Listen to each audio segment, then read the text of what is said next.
আমাদের বাগানে ফলের রং ধরে গেছে অলরেডি, পরন্ত যৌবনা বাগান এখন।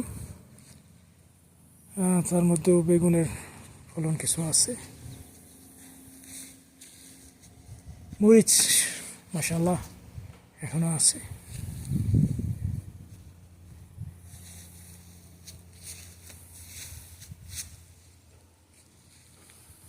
প্রচুর ফুল আসছে মরিচে, এখনো ফুল আছে। মরিচ মাশাআল্লাহ বেশ ভালো ধরেছে। করলার পাতা অনেকখানি হলুদ হয়ে গেছে, আবার নতুন পাতাও আসছে, কিন্তু বেশি দিন টিকবে না, কারণ ফার্স্ট ফ্রস্ট আসলেই 1 মাসের মধ্যে হয়তো প্রথম ফ্রস্ট চলে আসবে, তখন আর টিকবে না। আর এটা সেই 1 হাত লম্বা করলা, এখনও বেশ কিছু করলা আছে মাশাআল্লাহ।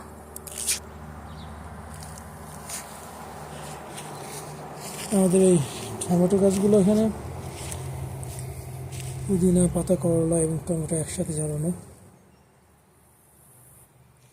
কিছু এখনো আছে। এটা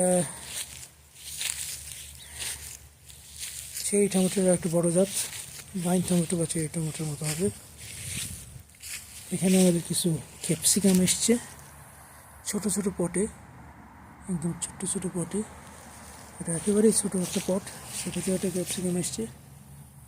এটা একটা ছোট্ট পট ক্যাপসিকাম, মাশাআল্লাহ বেশ কিছু ক্যাপসিকাম এসছে।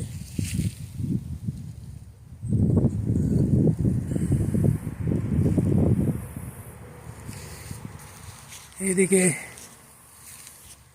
আমাদের এই টমেটো গাছটা আমরা মনে করছিলাম আর বুঝি ফলন আসবে না, তারপরে এখনও 2-4টা করে টমেটো আসছে। গাছের ডগা এখনও তাজা মনে হচ্ছে। এই সুপার চিলি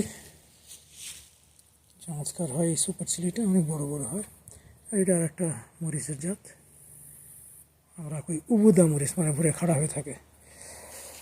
আমাদের সিম গাছগুলো এখানে বোঝাই যাচ্ছে যে খালি সিম দেখা যাচ্ছে, পাতা নেই, মানে পাতা সব মরে যাচ্ছে, তার মানে এর আয়ুষ্কাল শেষের দিকে।